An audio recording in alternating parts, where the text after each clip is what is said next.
لہذا ہم حق بجانب، ہم امت توحید ہیں. سچ فرمایا تھا میرے محبوب علیہ السلام نے، مجھے تمہارے مشرک ہونے کا کوئی خطرہ نہیں ہے، لیکن فرما خطرہ یہ ہے دنیا کی محبت غالب آ جائے گی، دنیا کے خزانوں میں تم کہیں ڈوب نہ جانا. یہ عقیدہ توحید سیمینار ایک دستک ہے سوئے ہوئے مزاج پر، یہ ایک ابر کرم ہے مدینہ شریف کی برسات کا، کہ جہاں کہیں دھند پڑ گئی ہے، دنیا سے محبت کی مادہ پرستی کا غبار آ گیا ہے، کوئی دنیا کی مرتبے اور چاہت اور دنیا کی خواہشات کی وجہ سے جہاں شیشے دھندلے ہو گئے ہیں، ہم چاہتے ہیں اسی ابر کرم سے جو تیرا سے برستا ہے اور سینوں کو دھو دیتا ہے، اس پیغام کو عام کر دیا جائے، تاکہ دلوں میں پھر وہ نور توحید جو پہلے موجود ہے اور اوپر حالات کی دھند پڑتی جا رہی ہے، غبار پڑتا جا رہا ہے، اس کو ہٹا کر پھر ایسی چاندنی ملے. ماہ مدینہ اپنی تجلی عطا کرے. یہ ڈھلتی چاندنی تو پہر دوپہر کی ہے، وہ سونے کی چاندنی، وہ چاندی کی چاندنی، وہ فیشن کی چاندنی، وہ رسم و رواج کی چاندنی، وہ چاندنی نہیں، وہ اندھیرا ہے. اور چاندنی وہ ہے جو حرم کے نور میں ہے اور گنبد خضرا کی ہریالی میں ہے. میرے بھائیوں، ہم نے یہ موضوع شروع کیا، خدا خیر کرے قافلہ منزل پہ پہنچے. ہم مظلوم ہیں، ہم مشق ستم بنے ہوئے ہیں، ہماری ذوات پہ بھی اور ہمارے معتقدات پہ بھی تیر برسائے جا رہے. چھوٹی سی گالی پہ بندہ پریشان ہو جاتا ہے، اور جس کو شرک کی گالی دی جائے اگر وہ سینے میں دل رکھتا ہے تو اس کرب کیوں نہیں محسوس ہوگا. جسے مشرک کہا جائے اور جس پر شرک کا الزام لگایا جائے، ہم آج اپنی صفائی دینے کے لیے بیٹھے ہیں اور انشاءاللہ صفائی پیش کریں گے. ہم نے کوئی جرم نہیں کیا ہے، ہمیں تیر شرک کے تیر مارنے والوں، ہم نے شرک کا جرم نہیں کیا، ہم نے شرک کا جرم نہیں کیا. ہم کسی پر اپنی طرف سے کوئی حملہ کرنے کے لیے نہیں بیٹھے. ہمارے دکھ کو لوگ سمجھے، ہمارے درد کو زمانہ محسوس کرے، ہمارے قحط کو حکومت سمجھے، ہمارے دل میں جو درد ہے اسے زمانہ جانے. ہم کسی پہ حملہ کرنے نہیں بیٹھے، ہم تو یہ بتانے آئے ہیں توحید کے وارث کل بھی ہم تھے، آج بھی ہم ہیں. میں نرم بات کروں گا، کوشش کروں گا گرم نہ ہو، مگر لا يحب اللہ الجہر بالسوء من القول الا من ظلم. مظلوم سے احتجاج ہو ہی جاتا ہے. اس واسطے میں معذرت خواہ ہوں، بات میں نرم ہی کروں گا، نرم بات کرنے کے لیے بیٹھا ہوں. اور توحید کا موضوع تو میٹھا کتنا ہے، اس میں چاندنی کتنی ہے.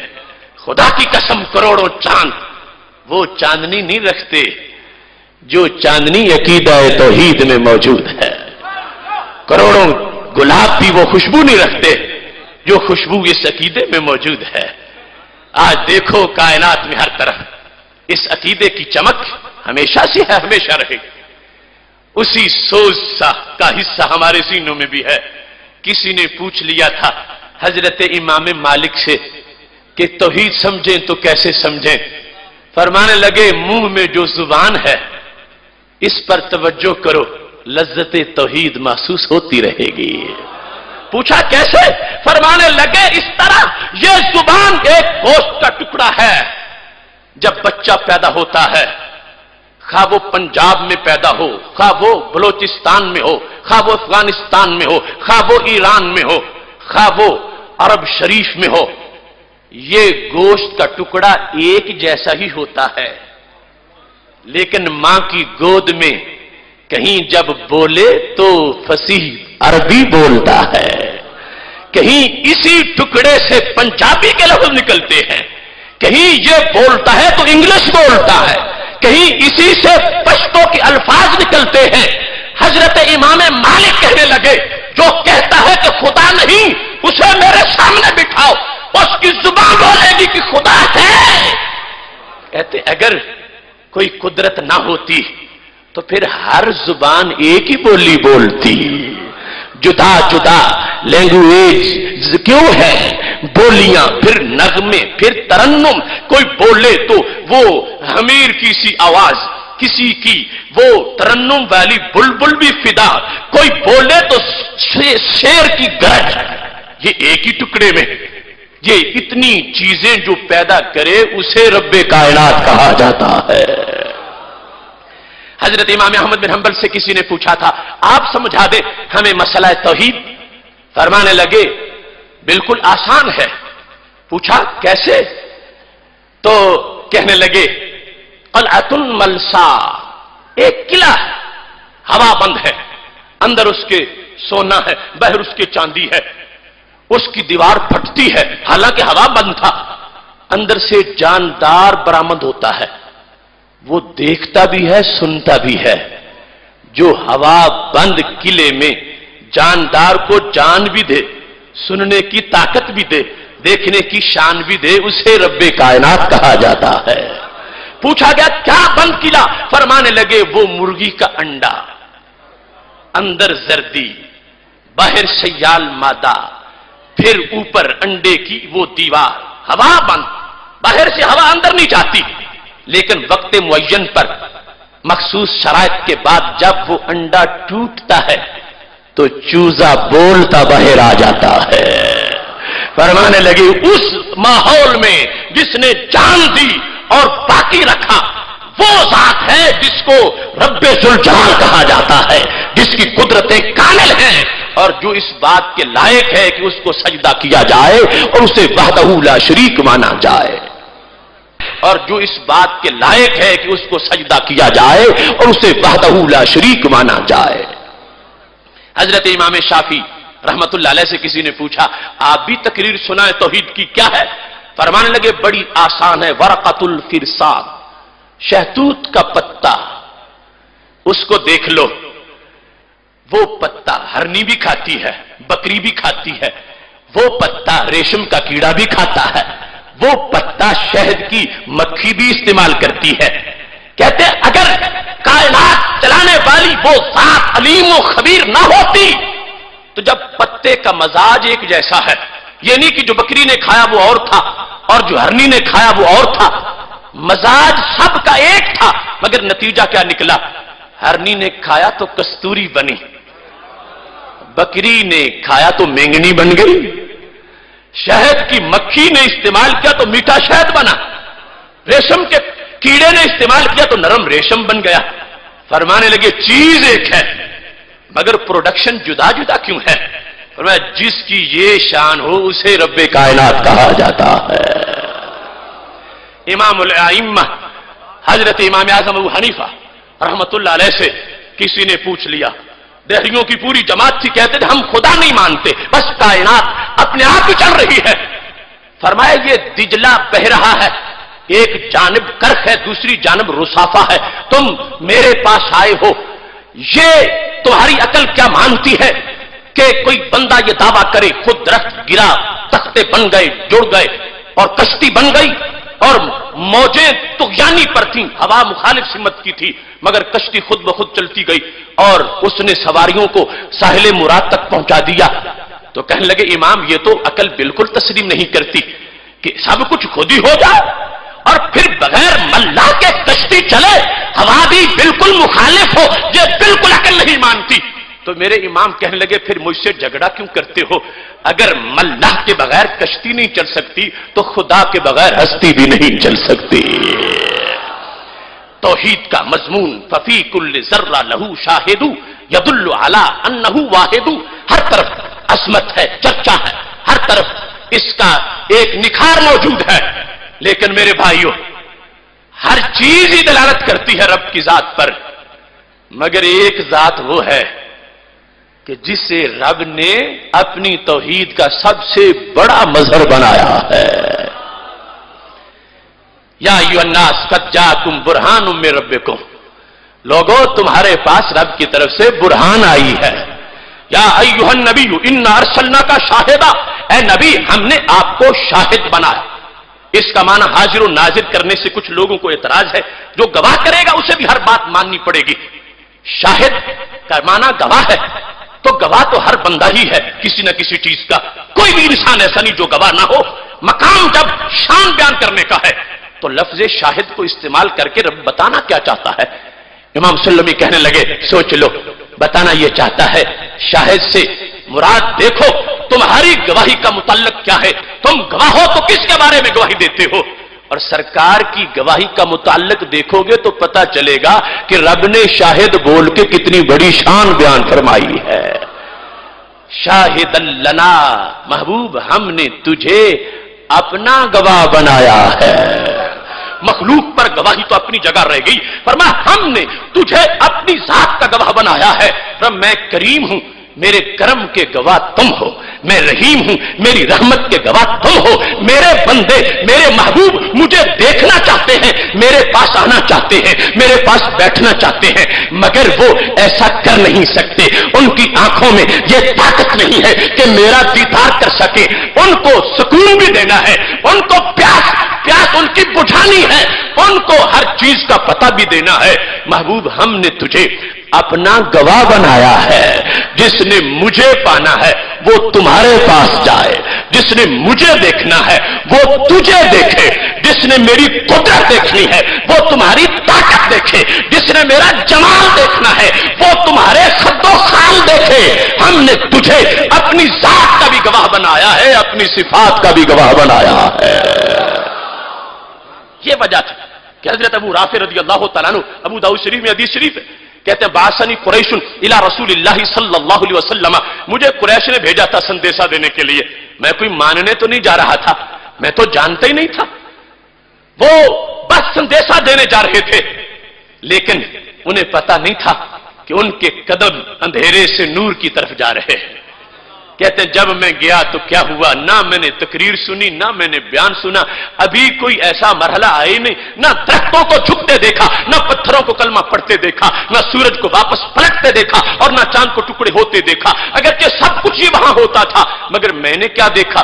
کہتے ہیں لما رأیتہ، جب میں نے رب کی دلیل کو پڑھا، جب میں نے رب کا عنوان دیکھا، رب کا اسم، رب کی برہان، رب کا شاہد، لما رأیتہ، جب میں نے رخ زیبا دیکھا، رسول اللہ صلی اللہ علیہ وسلم کا چہرہ پر نور دیکھا، القیا فی قلبی الاسلام، میرے دل میں اسلام ڈال دیا گیا۔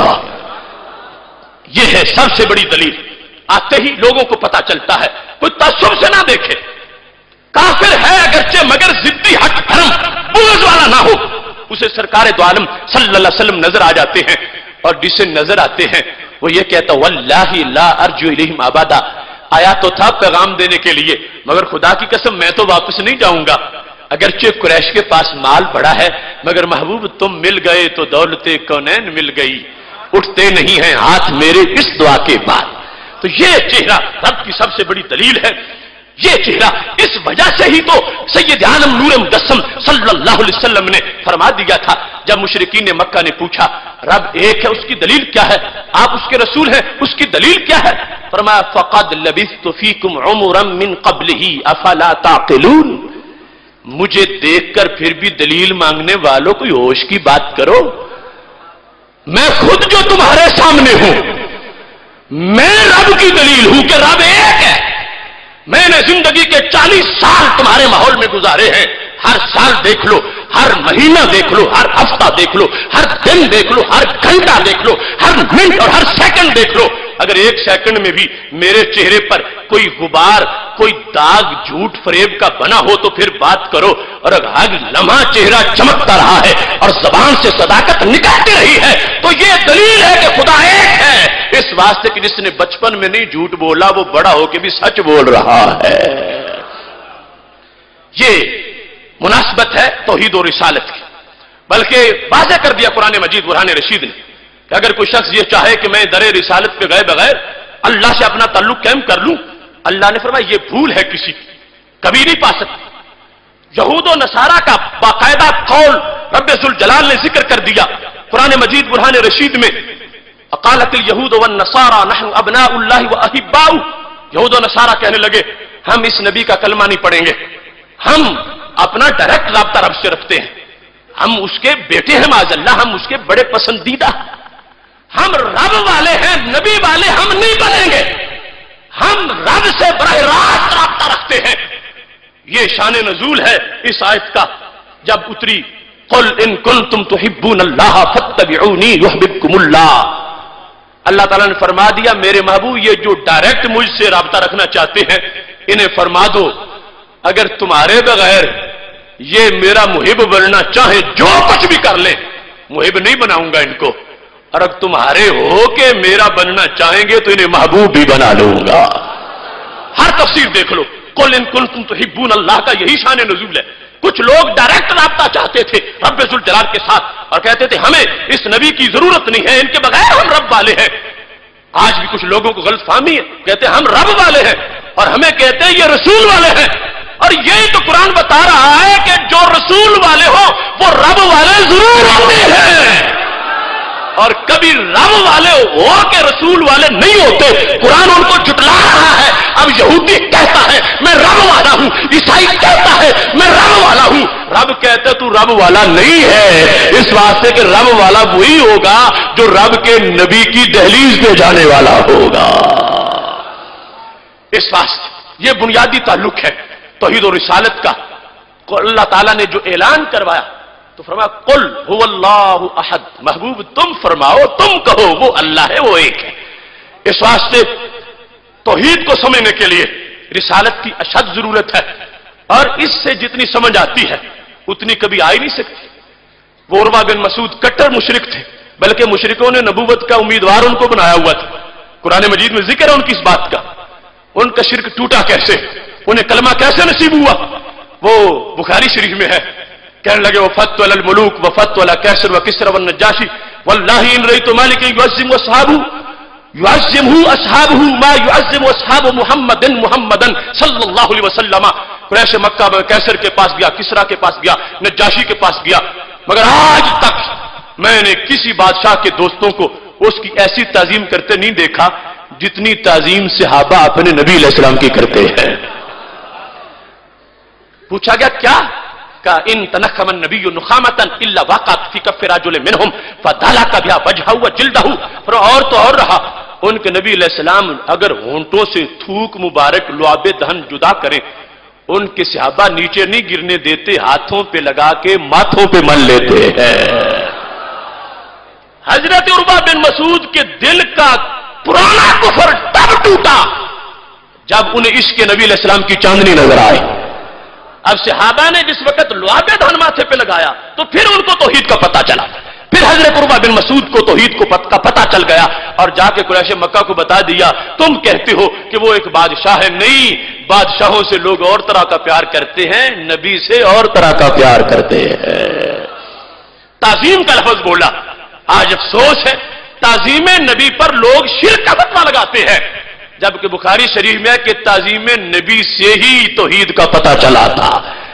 عروہ بن مسعود رضی اللہ تعالیٰ عنہ کو پتہ تب چلا جب صحابہ کرام علیہم رضوان نے ماتھے پہ نبی علیہ السلام کا لعاب دہن لگایا اور دنیا والوں کو بتایا۔ بعد والوں ہوش سے بولنا، تم کروڑوں ہماری گرد راہ تک نہیں پہنچ سکتے، اور ہم وہ ہیں جو محبوب علیہ السلام کا لعاب بھی ماتھے پہ لگانے والے ہیں۔ اس واسطے یہ مسئلہ بڑا اہم مسئلہ ہے اور رسالت کے ذریعے سے سمجھنا اس کو بڑا ضروری ہے۔ اور اس وقت صرف سادہ سے انداز میں تو میں یہ بتانا چاہتا ہوں، توحید اور شرک کے لحاظ ایک طویل تحقیق کے بعد اور بڑے لمبے سفر کے بعد آج یہ خلاصہ آپ کے سامنے پیش کر رہا ہوں۔ کتنی پلکوں سے نمی مانگ کے لائی ہوگی، پیاس تب پھول کی شبنم نے بجھائی ہوگی۔ توحید اور شرک، اللہ اکبر یا رسول اللہ۔ میں نے ذکر کیا تھا، اب یہاں پر چونکہ ٹائم بہت مختصر ہے اور بات بڑی لمبی ہے، اس بات کو ذہن میں اچھی طرح آپ نے بٹھانا۔ کچھ لائٹیں بند کرو۔ محتشم سامعین حضرات، آج عقیدہ توحید کے لحاظ سے